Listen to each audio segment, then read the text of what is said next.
हरे कृष्णा।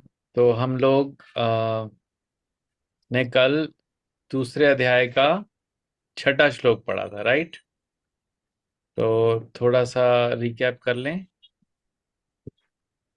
क्या अर्जुन क्या बोल रहे हैं लास्ट में? अब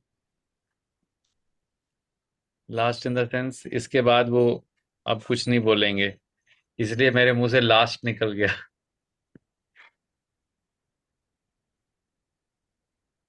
तो वो बहुत किस स्टेट में थे? कौन सा स्टेट, क्या वर्ड उनको उनकी सिचुएशन को डिस्क्राइब करेगा?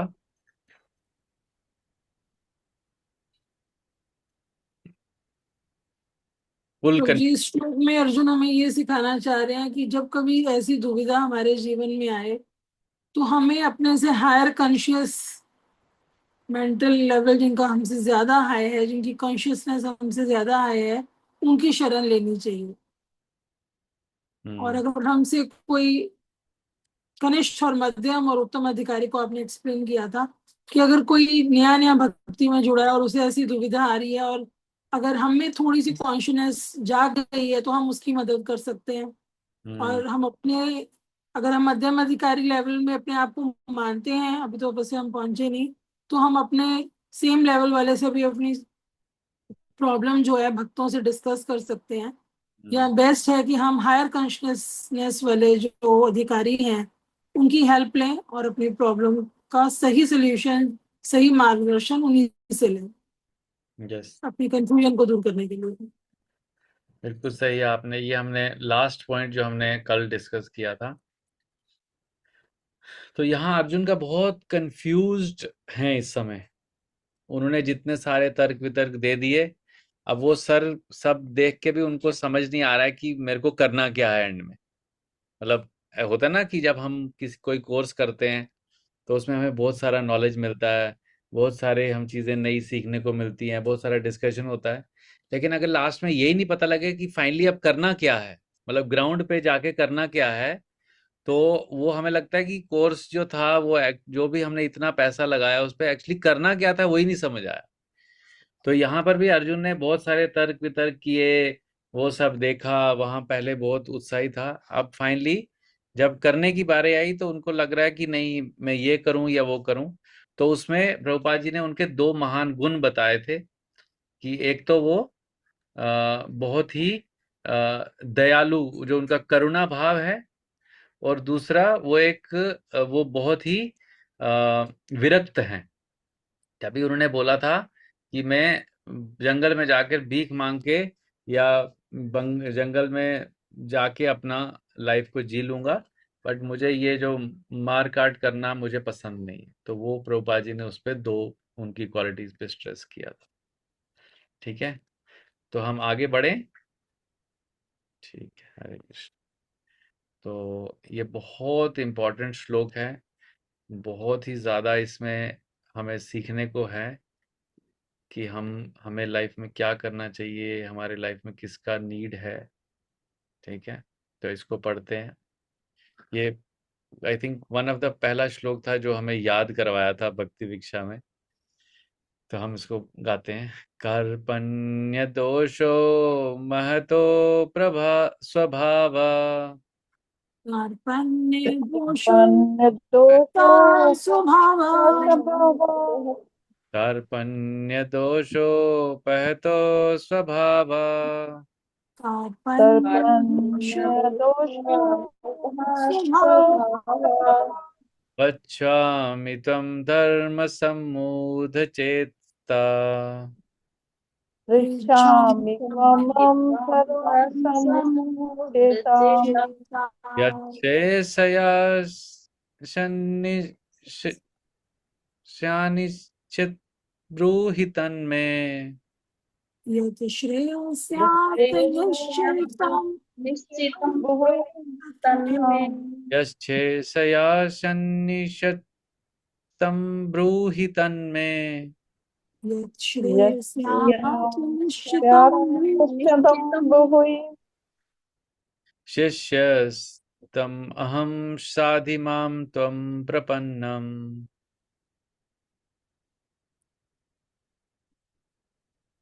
हरे कृष्णा।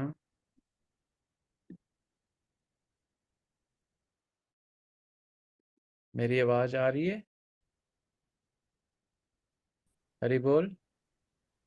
आवाज नहीं, आवाज रुक गई थी जी बीच में, हाँ, लास्ट लाइन में। तो शिष्यस्ते हम साधिमां तम प्रपन्नम शिष्यास्ते शिष्यस्तं शाधिमां प्रपन्नम्। तो इसको दोहराते हैं।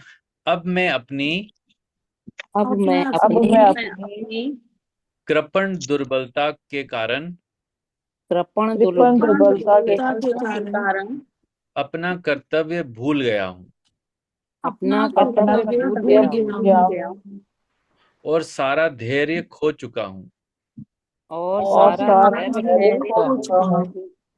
ऐसी अवस्था में ऐसी ऐसी अवस्था अवस्था में में मैं आपसे पूछ रहा हूँ मैं मैं आपसे आपसे पूछ पूछ रहा रहा हूँ हूँ जो मेरे लिए श्रेयस्कर हो कि जो जो जो मेरे मेरे लिए लिए श्रेष्ठ श्रेयस्कर हो हो उससे उसे निश्चित रूप से उसे उसे निश्चित निश्चित रूप रूप से से बताएं। बताएं। बताएं। अब मैं आपका शिष्य हूँ अब मैं अब मैं आपका आपका शिष्य हूँ शिष्य हूँ और आपका शरणागत हूँ। और और और मैं आपका आपका शरणागत हूँ। कृपया मुझे उपदेश दें। कृपया कृपया मुझे मुझे उपदेश उपदेश दें। तो कौन इसको बोल्ड आवाज में पढ़ेगा? 3 पैराग्राफ हैं तो 3 डिवोटीज पढ़ पढ़ सकते हैं। मैं पढ़ूँ? पढ़िए, पहला पढ़िए। यह प्राकृतिक नियम है कि भौतिक कार्यकलाप को प्रणाली ही हर एक के लिए चिंता का कारण है। पग पग पर उलझन मिलती है, पर परमानी गुरु के पास जाना आवश्यक है, जो जीवन के उद्देश्यों को पूरा करने के लिए समुचित पथ निर्देश दे सके। समग्र वैदिक ग्रंथ हमें यह उपदेश देते हैं, जीवन की अनचाही उलझनों से मुक्त होने के लिए प्रमाणिक गुरु के पास जाना चाहिए। ये उलझने उस दुआ अग्नि के समान है जो किसी के द्वारा लगाए लगाए बिना भड़क उठती है। इसी प्रकार विश्व की स्थिति ऐसी है कि बिना चाहे जीवन की उलझने स्वतः उत्पन्न हो जाती है। कोई नहीं चाहता कि आग लगे, फिर भी वह लगती है और हम अत्यधिक व्याकुल हो उठते हैं। अतः वैदिक वाङ्मय उपदेश देता है कि जीवन की उलझनों को समझने तथा उनका समाधान करने के लिए हमें परंपरागत गुरु के पास जाना चाहिए। जिस व्यक्ति का प्रामाणिक गुरु होता है वह सब कुछ जानता है। अतः मनुष्य को भौतिक उलझनों में ना रहकर गुरु के पास जाना चाहिए। यही इस श्लोक का तात्पर्य है। हरे कृष्ण। आगे और कौन पढ़ेगा? आखिर भौतिक उलझनों में कौन सा व्यक्ति पड़ता है? वे जो जीवन की समस्याओं को नहीं समझता। बृहदारण्यक उपनिषद में व्याकुल मनुष्य का वर्णन इस प्रकार हुआ है। योगा एदक्षरम गार्ग्य विदिस्वा समालोकात्प्रति सकृपणा। कृपण वे है जो मानव जीवन की समस्याओं को हल नहीं करता और आत्म साक्षात्कार के विज्ञान को समझे बिना कुकर सुकर की भांति इस संसार को त्याग कर चला जाता है। जीव के लिए यह मनुष्य जीवन अत्यंत मूल्यवान निधि है, जिसका उपयोग वे अपने जीवन की समस्याओं को हल करने में कर सकता है। अतः जो इस अवसर का लाभ नहीं उठाता वह कृपण है। ब्राह्मण इसके विपरीत होता है, जो इस शरीर का उपयोग जीवन की समस्त समस्याओं को हल करने में करता है। यह एक दक्षरम गार्गी विधि वस्तवा समालोकता प्रति स ब्राह्मण। देहातम बुद्धिवश कृपण या कंजूस लोग अपना सारा समय परिवार, समाज, देश आदि के अत्यधिक प्रेम में गंवा देते हैं। मनुष्य प्राय चरम रोग के आधार पर अपने पारिवारिक जीवन अर्थात पत्नी, बच्चों तथा परिजनों में आसक्त रहता है। कृपण ये सोचता है कि वह अपने परिवार को मृत्यु से बचा सकता है, अथवा वह ये सोचता है कि उसका परिवार या समाज उसे मृत्यु से बचा सकता है। ऐसी पारिवारिक आसक्ति निम्न पशुओं में पाई जाती है, क्योंकि वे भी बच्चों की देखभाल करते हैं। बुद्धिमान होने के कारण अर्जुन समझ गया था कि पारिवारिक सदस्यों के प्रति उसका अनुराग तथा मृत्यु से उनकी रक्षा करने की उसकी इच्छा ही उसकी उलझनों का कारण है। यद्यपि वे समझ रहा था कि युद्ध करने का कर्तव्य उसकी प्रतीक्षा कर रहा था, किंतु कृपण दुर्बलता के कारण वे अपना कर्तव्य नहीं निभा रहा था। अतः वो परम गुरु भगवान कृष्ण से कोई निश्चित हल निकालने का अनुरोध कर रहा है। वे कृष्ण का शिष्यत्व ग्रहण करता है। वे मित्रपूर्ण बातें बंद करना चाहता है।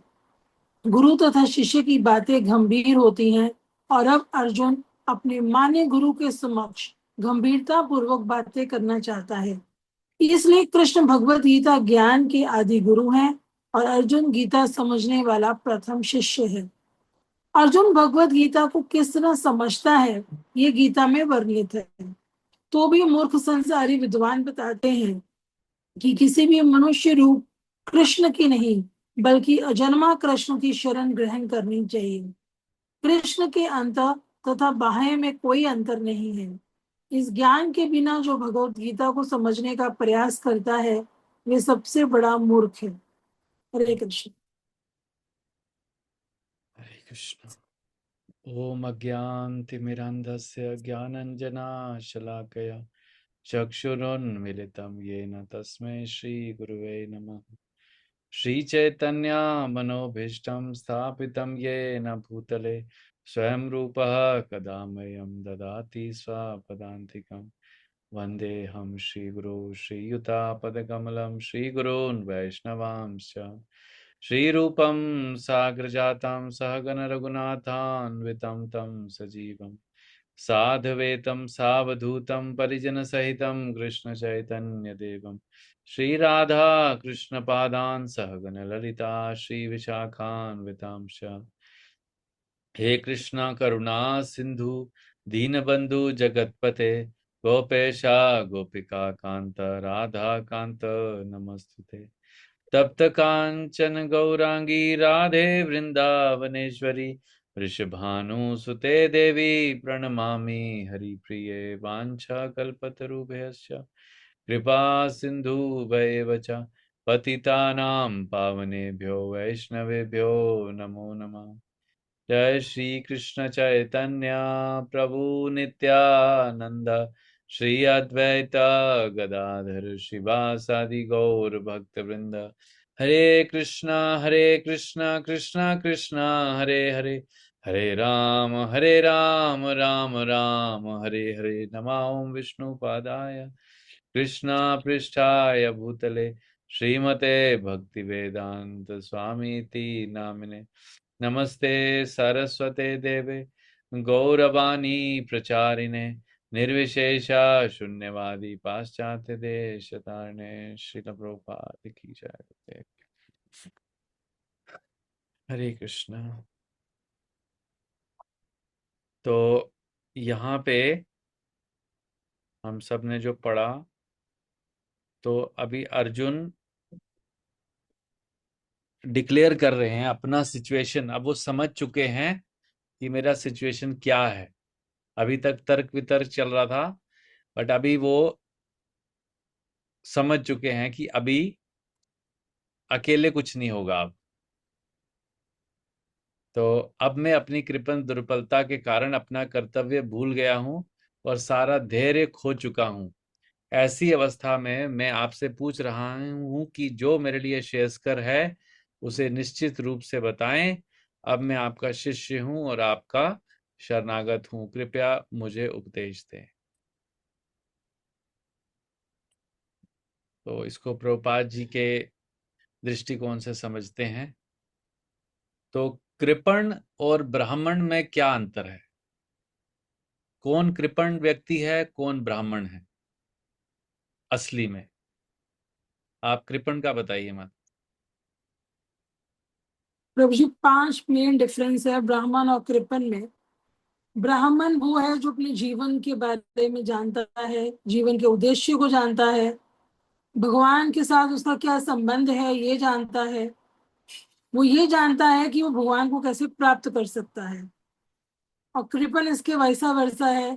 कृपण को कुछ भी नहीं पता कि उसके जीवन का लक्ष्य क्या है, उसे अगर मानव जीवन मिला है तो किस कारण से मिला है, कृष्ण के बारे में उसकी नॉलेज जो है वो पूर्ण नहीं है, कृष्ण के बारे में नॉलेज ही नहीं है, तो वो उनसे अपना रिलेशन भी नहीं समझ पाता कि वो हमारे परम पिता हैं। ये एक मेजर डिफरेंस है ब्राह्मण और कृपण में। हम्म। और जो चार डिफरेंसेस हैं वो ये है कि जो ब्राह्मण है वो विद्वान और ज्ञानी की कैटेगरी में आता है, लेकिन कृपण जो है वो अज्ञानी है। अज्ञानी क्यों है, वो ऊपर के सारे पॉइंट्स आ जाएंगे, क्योंकि उसे अपने जीवन का लक्ष्य ही नहीं पता, भगवान से उसके संबंध के बारे में नहीं पता, तो वो अज्ञानी है। हम्म। तीसरा है कि जो ब्राह्मण है वो दूरदर्शी होता है। उसे पता है कि अगर उसके जीवन में कोई उलझन आ गई है या कोई प्रॉब्लम आ गई है तो वो कैसे उसे सॉल्व कर सकता है, यानी कैसे वो किसी हायर कॉन्शियस लेवल के आदमी के साथ कांटेक्ट करके अपनी उलझनों को दूर कर सकता है। लेकिन कृपन इतना दूरदर्शी नहीं होता। नेक्स्ट पॉइंट है कि जो ब्राह्मण है उसे शास्त्रों का ज्ञान होता है, लेकिन कृपन को कोई शास्त्रों का ज्ञान नहीं होता। और लास्ट और सबसे इंपॉर्टेंट पॉइंट जो प्रभुपाद बहुत एक्सप्लेन कर रहे हैं कि जो ब्राह्मण है उसमें आध्यात्मिक बुद्धि होती है, वो अपने आप को शरीर नहीं मानता, आत्मा मानता है।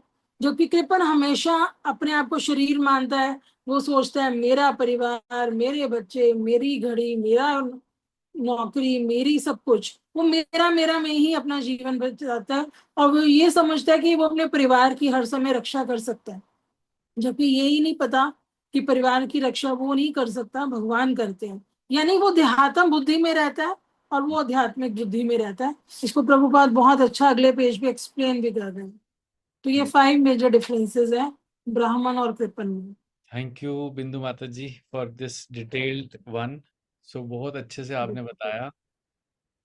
तो अगर इसको नटशेल में समझना हो कि एक ऐसा व्यक्ति जिसको अपने जीवन के मूल्य के बारे में, अपने जीवन का मूल्य पता ही नहीं है, मतलब जिसको अपनी अपने लाइफ का, उसका कितना वैल्यू है उसकी लाइफ का, वो उसको पता ही नहीं है। एक मनुष्य जीवन में उसका जन्म हुआ है, मनुष्य शरीर मिला है, और उसको पता ही नहीं है कि वो उसको कैसे यूज करना है, उसका पर्पस क्या है। बस देखा देखी में वो ऐसा करते हैं, वो ऐसा करते हैं, सारे लोग ऐसा करते हैं तो वो ऐसा करता है। और उसके बाद मोस्टली आगे प्रभुपाद जी बताते हैं कि चर्म योग रोग, तो स्किन डिजीज कहते हैं इंग्लिश में। तो वो स्किन डिजीज के कारण जिसके साथ उसका स्किन का रिलेशन है, उसके साथ अटैचमेंट होके उसके साथ अपना रिलेशन मेंटेन रखता है, उनसे आशा रखता है, उनसे नाराज होता है, उनसे गुस्सा होता है, और ये अपेक्षा रखता है कि यही मेरे को मृत्यु से बचा लेंगे, या मैं इनको मृत्यु से बचा लूंगा। बस इस कॉन्सेप्शन में जो व्यक्ति लाइफ जीता है बचपन से लेकर बुढ़ापे तक, उसको शास्त्र की दृष्टि से उसको कृपण, मतलब माइजर, कंजूस व्यक्ति, कृपण, तो वैसा बताया गया है। और जो इसके विपरीत है, जिसको अपने जीवन का उद्देश्य पता है और जो हमेशा फोकस्ड है अपने उस पर्पस को अचीव करने के लिए, उसकी हर एक्टिविटी जो है वो उसके गोल की तरफ, उसको step by step daily basis पे छोटे छोटे स्टेप वो ले रहा है, और उसको वहां तक लेके जा रही है। और उसको पता है कि मैं धीरे धीरे आगे बढ़ रहा हूँ, वो एकदम से छलांग नहीं मार मार पाता, लेकिन उसको पता है ये छोटे छोटे स्टेप जो मैं कर रहा हूँ, ये मुझे भगवान के पास, या मेरे जो लाइफ का पर्पस है, अपने को जानना और अपना भगवान के साथ संबंध जाना, उसके पास लेके जाएगा।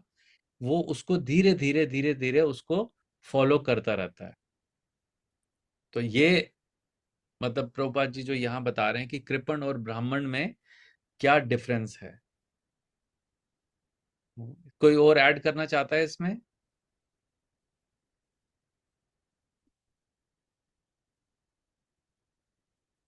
तो यहाँ पर प्रभुपाद जी बताते हैं कि दूसरा पॉइंट जो यहाँ पर बताया गया है कि हमारे लाइफ में हमेशा कुछ ना कुछ प्रॉब्लम चलती रहती है। हमारा कभी भी एक सेकंड भी नहीं है, या एक घंटा, आधा घंटा भी हम अगर बोलें कि हमारा लाइफ में प्रॉब्लम्स नहीं होंगी, तो वो पॉसिबल नहीं है। क्योंकि ये जगह डिजाइन ही वैसे हुई है, यहाँ पर प्रॉब्लम्स नहीं है तो फिर यहाँ पे रहना, यहाँ पे वो व्यक्ति रहने के लायक नहीं है अगर उसको प्रॉब्लम्स फेस नहीं करनी है, अगर वो प्रॉब्लम फेस नहीं कर रहा है, क्योंकि ये इसका डिजाइन ही ऐसा है। तो पग पग पर उलझने मिलती हैं, अतः प्रमाणिक गुरु के पास जाना आवश्यक है। तो प्रमाणिक गुरु का क्या मतलब है यहाँ? ऐसा व्यक्ति जिसको बिल्कुल 100% जो कि सेल्फ रियलाइज्ड है, उसको आत्म साक्षात्कार उसने किया है, उसको पता है कि यहाँ पर प्रॉब्लम्स हैं और इससे कैसे निकला जा सकता है, ऐसा व्यक्ति हो गया जो कि प्रमाणिक गुरु है, और वो जो बोल रहा है उसका आचरण कर रहा है। तो ऐसे व्यक्ति के पास बिना गए हम ये जो कार्यकलाप हैं, जो प्रॉब्लम्स हैं हमारी लाइफ की, उससे निकलना इम्पॉसिबल है। ऐसा नहीं बोला है कि निकल सकते हैं, अपनी थोड़ी सी अगर हम ज्यादा बुद्धिमान हैं तो निकल सकते हैं, बोला नहीं, पॉसिबल ही नहीं है। तो तो उसमें एक और चीज प्रभुपाद जी बताते हैं कि ये जो हमारे लाइफ में प्रॉब्लम्स है ना, ये ऐसी हैं जैसे जंगल में आग लगती है। अब जंगल में आग लगने का कोई कारण होता है क्या? कोई बोलता है कि उसमें बांस एक दूसरे के साथ बांस जब टकराते हैं, लेकिन बांस के टकराने के पीछे कोई कोई कारण नहीं होता। वहां सूखे पत्ते पड़े होते हैं, कहीं पे बांस टकराता है, कहीं से चिंगारी निकलती है। नो वन नोज कि वो आग कैसे लगी। तो यहाँ पर हमारे जीवन में जो प्रॉब्लम्स आती हैं, लोग बोलते हैं कि कर्म की वजह से होता है, उसके पुराने कर्म है, बट उसको कौन इतना डीपली समझ पाया है? तो समहाउ हमारी लाइफ में प्रॉब्लम्स आती हैं, और वो स्वाभाविक है। इस पर्टिकुलर जगह में जहां हम रहते हैं, इस पूरे धरती पे, इसको मृत्यु लोक बोला गया है, तो उसमें प्रॉब्लम्स हैं ही हैं। और वो दावाग्नि के समान है। दावाग्नि मतलब जंगल की आग के समान है, जो किसी के द्वारा लगाए बिना भभक उठती है। अब होता है ना कभी कभी कि सब कुछ सही चल रहा है, सुबह उठे तो पानी नहीं आ रहा है, पता चला रात को मोटर सड़ गई, मोटर का कैपेसिटर फट गया, मतलब बैठे बैठे प्रॉब्लम्स आती हैं, है ना? तो इस तरीके से, तो हमें, अगर हमें इन जीवन की उलझनों को समझना है तथा उसका समाधान करने के लिए हमें परंपरागत गुरु के पास जाना चाहिए। तो यहाँ पर अर्जुन का भी कंडीशन वैसा ही है ना, कि वो नहीं चाहते थे कि ये सिचुएशन उनकी लाइफ में आए, कि उनको अपने परिवार के साथ युद्ध करना पड़े, पूरा एक भाई भाई एक साइड हो गए हैं, वो नहीं चाहते थे। लेकिन दावा अग्नि की तरह उनके लाइफ में ये सिचुएशन फोर्सफुली आ गई। कोई ऐसा चाहेगा भी नहीं ना, हम में से भी कोई नहीं ऐसा चाहेगा कि हमारे परिवार में हमारे भाई, उनके बच्चे और हमारे बच्चों के बीच में युद्ध हो जाए। ऐसा कोई नहीं चाहता है कि किसी के बीच में भी ऐसा कुछ लड़ाई झगड़ा हो। लेकिन सर्कमस्टांसेस ऐसे बन बन जाते हैं कि वो होता है, हम ना भी चाहें तो भी वो सिचुएशन वैसी होती है। तो ऐसे में हमें जो मार्गदर्शन दे सकते हैं, तो अर्जुन अपने व्यवहार से यहाँ बता रहे हैं, अपने वचनों से बता रहे हैं कि भैया अब मुझे कुछ समझ नहीं आ रहा है। जो उनके वर्ड्स हैं कि अब मैं अपनी कृपण दुर्बलता के कारण, कृपण दुर्बलता के कारण मतलब कृपण, कृपण मतलब जो अपने जीवन के उद्देश्य को नहीं जानता और उसके कारण वो दुर्बल हो चुका है, उसमें युद्ध करने का भी बल नहीं है और दुर्बल हो गया, बहुत ही अनएंथुजियास्टिक, जोश नहीं है कुछ लाइफ में। तो मैं अपना कर्तव्य भूल चुका हूँ, और मेरा सारे धैर्य जो है मेरे अंदर, जो धीरज धीरज था मेरे अंदर, वो मैं खो चुका हूँ। सो ऐसी अवस्था में मैं आपसे पूछ रहा हूँ कि मेरे लिए जो सही है वो मुझे बताओ, लेकिन कैसे बताओ? अब मैं आपका शिष्य हूँ, दोस्त दोस्त समझ के मत मत मत बताना कि मैं तुम्हारा सखा हूँ। अब सखा वखा सब खत्म हो गया। अभी आप मेरे गुरु, मैं आपका शिष्य, और आप मुझे उपदेश दो। ऐसा नहीं कि आप मुझे फ्रेंडशिप में बताओ, नो, फ्रेंडशिप फ्रेंडशिप सब खत्म। अभी अभी अर्जुन जान के लोअर पोजीशन ले रहे हैं। कृष्णा का पोजीशन तो सेम है, लेकिन अब अर्जुन जान के अपना पोजीशन लोअर कर रहे हैं। फ्रेंड से अब वो दास्य भाव में आ रहे हैं, साख्य भाव से कौन से भाव में, दास्य भाव में। तो दास्य भाव में आकर जो है भगवत गीता समझ आती है। तो इसलिए प्रभुपाद जी अपने लेक्चर्स में बताते हैं कि अगर हमें गीता समझनी है तो आगे के श्लोक में आएगा कि हमें गुरु की सेवा करनी पड़ती है पहले। मतलब जो हमारे गुरु हैं, आध्यात्मिक गुरु हैं, उनकी सेवा करनी पड़ती है, और फिर जब वो हमसे प्रसन्न होते हैं तब हमें वो ज्ञान देते हैं, क्योंकि वो तत्वदर्शी हैं। ऐसे नहीं बोल सकते हम मैंने आपसे दीक्षा ले ली, अब आप मुझे ज्ञान दो। नो, पॉसिबल नहीं है वो। पहले तो वो दीक्षा ही नहीं मिलेगी ऐसे व्यक्ति को, अगर उसका एटीट्यूड ऐसा होगा। तो यहाँ पर जो शिक्षा अष्टकम में हम पढ़ते हैं, तृणादपि सुनिचेना, मतलब अपने को अगर हम लोअर मानते हैं ना, जैसे अर्जुन यहाँ अपना स्टेट नीचे, एक लेवल नीचे आ गए, मतलब अपना स्टेट उन्होंने नीचे कर दिया कि अभी दोस्त वोस्त नहीं है, क्योंकि भगवान का दोस्त होना is a very higher level.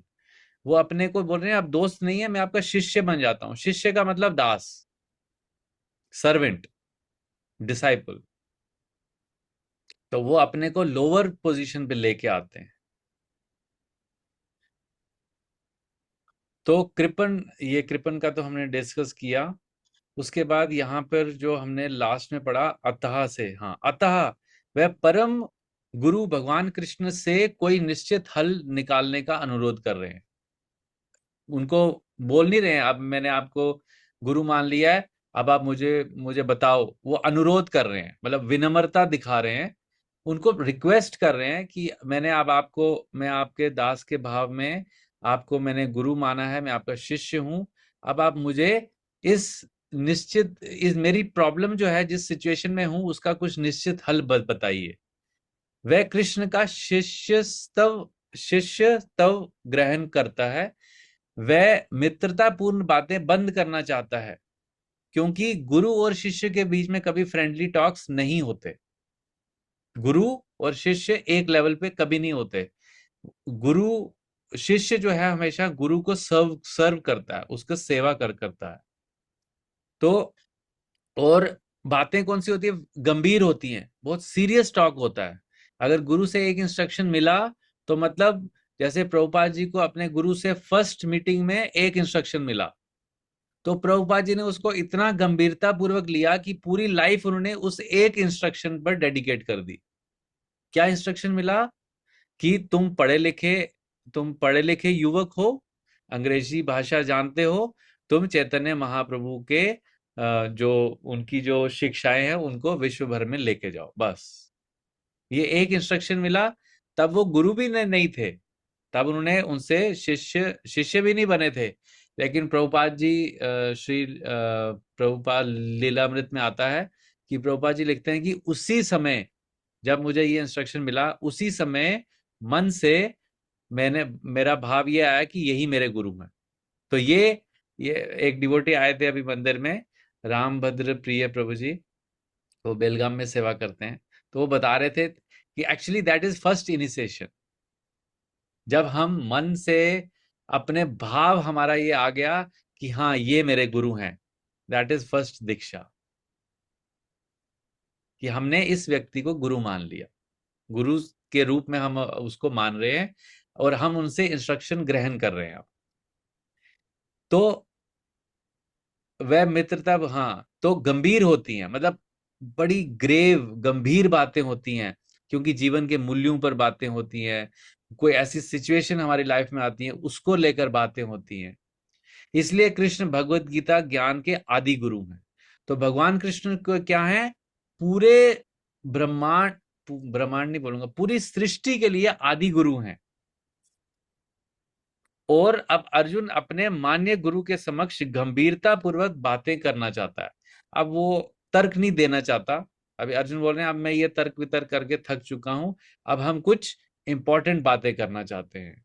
इसलिए कृष्ण भगवत गीता की लिखा है, अर्जुन भगवत गीता को किस तरह समझता है ये गीता में वर्णित है, कि वो जान के इंटेंशनली जो उनके मित्र हैं, अब उनसे फ्रेंडली टॉक बंद करके गंभीर सीरियस बातें करना चाहता है। तो गुरु के सामने जब हम जाएं तो हमें ये क्वेश्चन नहीं लेके जाना चाहिए, जैसे बहुत सारे शिष्य जो हैं सो कॉल्ड गुरुज के पास जाते हैं, गुरु महाराज मेरी बेटे का ना जॉब नहीं लग रहा है, मेरी बेटी की शादी नहीं हो रही है, मेरा जॉब में सैलरी नहीं इंक्रीज हो रहा है। ये बातें गुरु के पास लेके जाने वाली नहीं है, because these are not serious talks.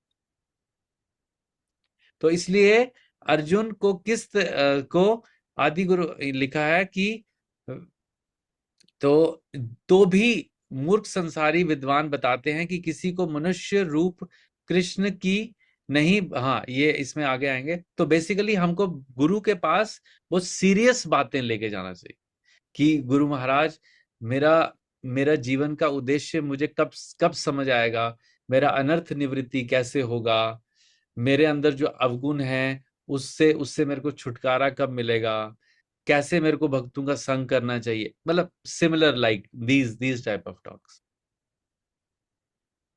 तो यहां पर लिखा है कि कुछ लोग जो भगवत गीता पे टीका करते हैं, आजकल आज की डेट में 800 से ज्यादा कमेंट्रीज हैं गीता पे, श्रीमद् भगवत गीता पे। उसमें कुछ कुछ मूर्ख संसारी विद्वान, यहाँ प्रभुपाद जी ने बहुत अच्छा वर्ड यूज किया है, मूर्ख संसारी विद्वान। मूर्ख भी हैं, संसारी भी हैं, और अपने को विद्वान भी समझते हैं। समझ रहे हो आप बातें? ठीक है, क्योंकि एक गुरु जो है वो संसारी पॉसिबिलिटी नहीं है। अगर वो संसारी व्यक्ति है तो वो गुरु नहीं है, और उसके बाद वो मूर्ख है तो उसको गुरु बोल नहीं सकते। गुरु का मतलब भारी, जो बिल्कुल लर्नेड हो। तो मूर्ख संसारी विद्वान जैसे लोग बहुत सारे हैं, वो बताते हैं कि किसी को मनुष्य रूप में जो वहां कृष्ण है उनको शरणागत नहीं करना है, उनको गुरु नहीं मानना है।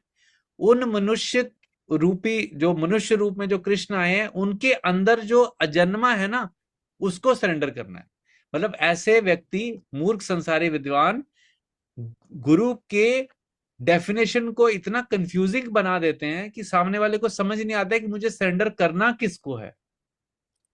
तो इस सिचुएशन का फायदा उठा के वो शिष्यों को बोलते हैं तुम्हें किसी को सरेंडर नहीं करना है, मुझे सरेंडर करना है बस। मैं ही गुरु हूं, मैं ही भगवान हूं। तो वो तो कृष्ण के अंत तथा बाहर में कोई अंतर नहीं है। तो Krishna inside and Krishna outside is one, because Krishna is सच्चित आनंद। ऐसा नहीं है कि कृष्ण का बॉडी अलग है और कृष्ण का सोल अलग है, नो।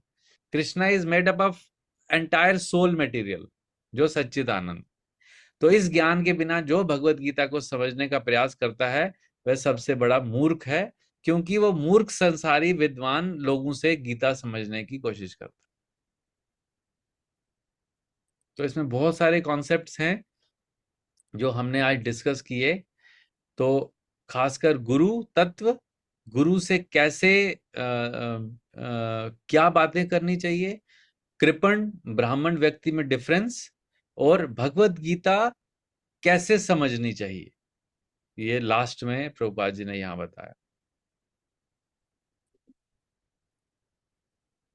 यहाँ प्रभु जी एक लाइन लिखी है, भगवत गीता ज्ञान के आदि गुरु हैं कृष्ण और अर्जुन गीता समझने वाला प्रथम शिष्य है। तो भगवान ने सबसे पहले गीता तो विवस्वान को सुनाई, तो विवस्वान ने क्या सरेंडर नहीं किया एज अ शिष्य? नहीं नहीं, बिल्कुल सरेंडर किया। मैं आपसे एक क्वेश्चन पूछता हूं, एक सर्कल है, उसमें कहाँ वन है? ऐसे अगर हम आगे पीछे जाएंगे तो इट्स ऑल राउंड राउंड। तो भगवान के जो अवतार हैं वो एक, उसको अगर हम एक सर्कल की तरह माने, हमेशा कहीं ना कहीं भगवान का से एक अवतार, जैसे इस समय किसी ब्रह्मांड में नरसिंह देव अवतार हो रहा है, प्रहलाद महाराज के साथ लीलाएं चल रही हैं, कहीं पे राम जी का अवतार हो रहा है, कहीं पे वामन अवतार हो रहा है। तो इस तरीके से उस पर्टिकुलर इंस्टेंस पे जब भगवान अभी भगवत गीता सुना रहे हैं, इस इंस्टेंस में कुरुक्षेत्र के, हमारे कुरुक्षेत्र में, इस धरती के इस पर्टिकुलर कलयुग में, तो उस समय जो सुनने वाला प्रथम व्यक्ति अर्जुन थे। उसको हम लीनियर लाइन से नहीं समझ सकते, क्योंकि हमारा हमारा कंसेप्शन कैसा है कि पास्ट प्रेजेंट फ्यूचर, भगवान के लिए there is no past present future. तो इसलिए हमारी अंडरस्टैंडिंग से हम ये बोलते हैं कि पहले वो आए थे, पहले फिर वो आए थे। और अर्जुन भी आगे जाके ये क्वेश्चन पूछेंगे 4th चैप्टर में। अर्जुन भी पूछेंगे ये क्वेश्चन कि आप तो मेरे से पहले आए हो, फिर मैं कैसे समझूं। तो भगवान वहां पे उस तात्पर्य में, उस श्लोक में भगवान अर्जुन को उत्तर देते हैं कि तुम और मैं हमेशा थे, मतलब वी वर ऑलवेज टुगेदर। तो इस तरीके से हम समझ सकते हैं। ठीक है। थैंक और यू कोई ब्रज। ऐड करना चाहता है? और कोई? हरे कृष्णा प्रभु जी।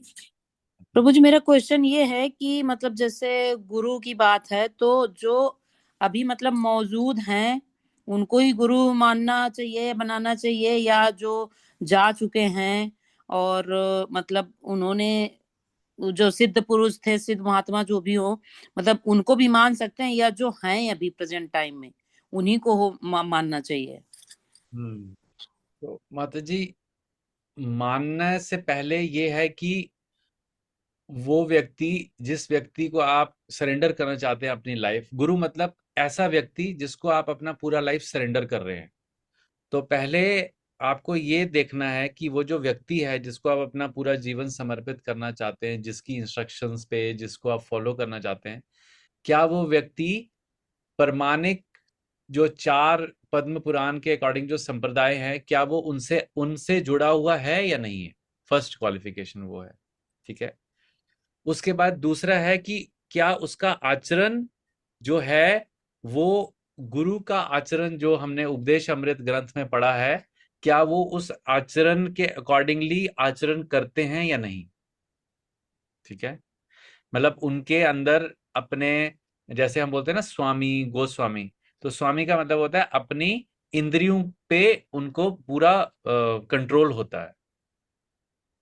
स्वामी मतलब, गोस्वामी मतलब गो मतलब इंद्रियां, स्वामी मतलब उनका कंट्रोलर।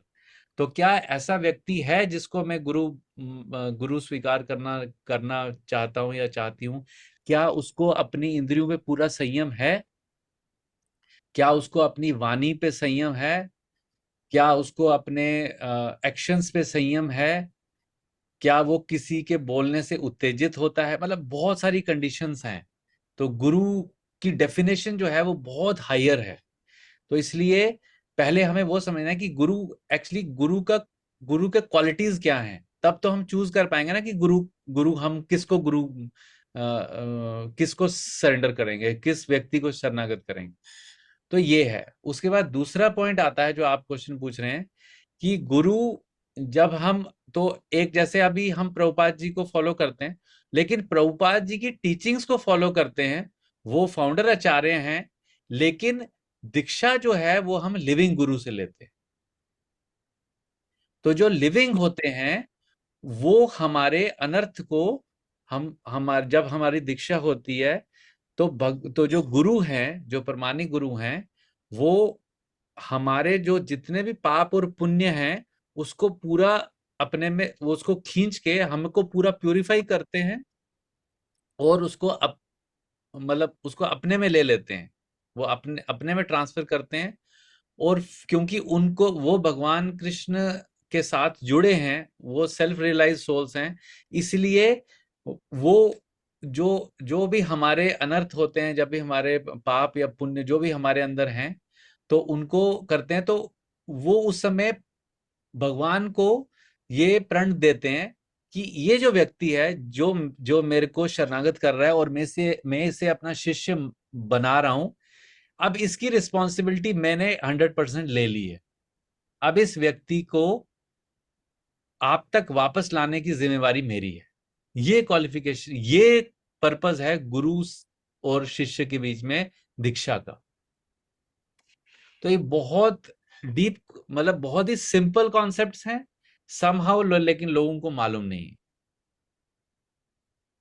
नहीं तो उसके लिए दीक्षा लेना मतलब जरूरी है? आप फॉलो कर सकते हो हाँ। कि कोई है जो आप उसको फॉलो कर सकते हो, उसकी टीचिंग्स जो भी हैं, तो आप उनको फॉलो करके भी कर सकते हो, या दीक्षा लेना ही जरूरी है? दीक्षा लेने का महत्व बताया क्योंकि जब दीक्षा होती है तब हम ऑफिशियली उस व्यक्ति को अपना गुरु एक्सेप्ट करते हैं। अदरवाइज क्या होगा, बिकॉज हमारा माइंड बहुत विम्सिकल है। आज तो हम उनकी शिक्षाएं कर रहे हैं, कल हम कहीं और गए, दूसरे व्यक्ति, जैसे हम स्कूल में एडमिशन लेते हैं ना, कॉलेज में एडमिशन लेते हैं ना, ऐसा नहीं है बोलते हैं कि जी मैंने ना किसी स्कूल में एडमिशन नहीं नहीं लिया है, आज मेरा मन किया मैं स्कूल ए में चला गया, आज मन किया दूसरे स्कूल चला गया। तो कॉलेज जाना है, सारे कॉलेज में मेरे को किसी कॉलेज में एडमिशन नहीं लेना है, मेरा मन करेगा आज मैं गार्गी कॉलेज चला जाऊंगा, आज मैं डीयू चला जाऊंगा, कल मैं जेएनयू चला जाऊंगा। ऐसा नहीं होता ना। हम एक जगह अपने को सरेंडर करते हैं, उस पर्टिकुलर पर्सन या उस अथॉरिटी को या यूनिवर्सिटी को या कॉलेज को सरेंडर करते हैं कि हाँ मैंने यहां से शिक्षा ग्रहण करनी है। तो इसीलिए इनिशिएशन बहुत इंपॉर्टेंट।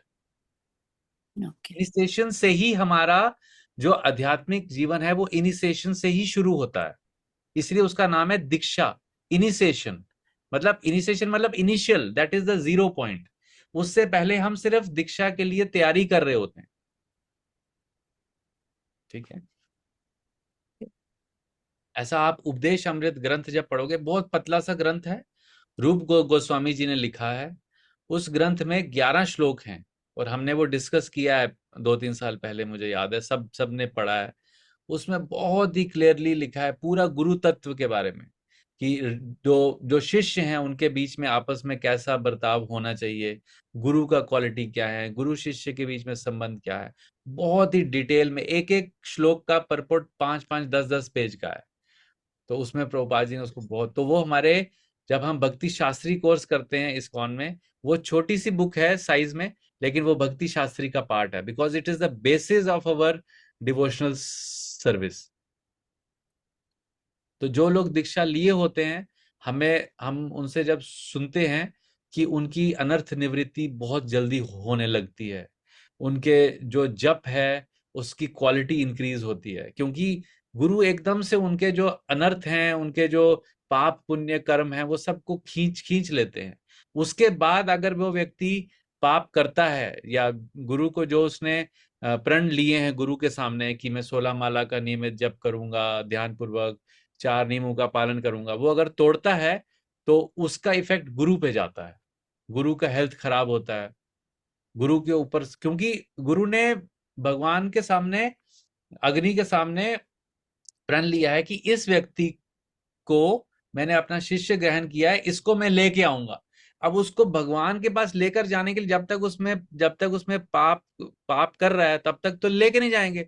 तो वो जो पाप करेगा गुरु को वो अपने पे लेना होगा। तो इससे गुरु की हेल्थ बहुत इफेक्ट होती है अगर शिष्य उनके सिंसियर ना हो।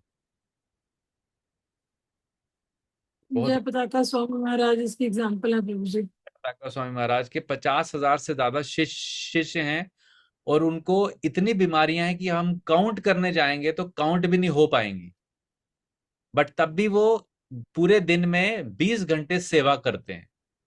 20 घंटे।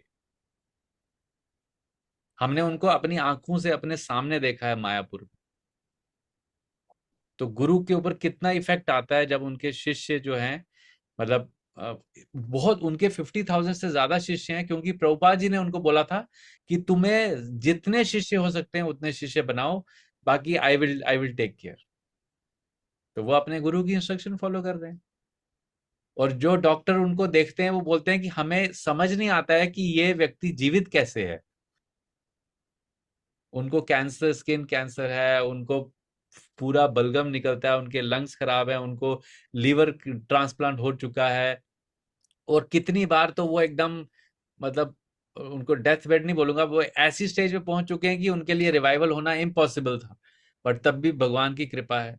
कुछ डिवोटीज ऐसा बोलते हैं कि वो, मतलब बस वो प्रभुपाद जी को सर्व करने के लिए यहाँ पे रुके हैं, बस that is the only purpose जो उनको ड्राइव कर रहा है अभी तक जीवित रहने के लिए। पैरालिटिक भी है, हाँ, पैरालिटिक है, मतलब उनको फिर लग भी उनके जो प्रीचिंग है वो चलती रहती है, चलती रहती है। कंटिन्यूस, कोई ऐसा दिन नहीं रहता है जिस दिन वो प्रीच नहीं करते हैं। हमारी लास्ट ईयर मायापुर में यात्रा थी, उनको दोपहर तक फीवर था, शाम को उनके शिष्य उनको व्हील चेयर में लेके आए। तो 2-3 दिन तो वो आए, और जो 2-3 दिन नहीं आ पाए उन्होंने अपना लेक्चर अपने रूम में रिकॉर्ड किया, व्हाट्सएप पे रिकॉर्ड किया और वो महाराज को भेजा।